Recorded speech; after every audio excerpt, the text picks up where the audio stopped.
চব্বিশের গণঅভ্যুত্থানের প্রথম শহীদ আবু সাঈদ হত্যা মামলার বিচার কাজ শেষ হয়েছে। আন্তর্জাতিক অপরাধ ট্রাইব্যুনালে রায় হতে পারে যে কোনো দিন। দুপুরে যুক্তিতর্ক উপস্থাপনের মাধ্যমে মামলাটির বিচারিক কার্যক্রম শেষ হয়।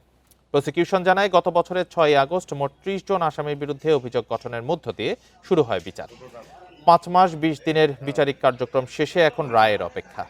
আসামিদের অপরাধ প্রমাণে আবু সাঈদকে হত্যার ভিডিও ফুটেজ সহ বিভিন্ন তথ্য প্রমাণের পাশাপাশি 25 জন সাক্ষী উপস্থাপন করে রাষ্ট্রপক্ষ।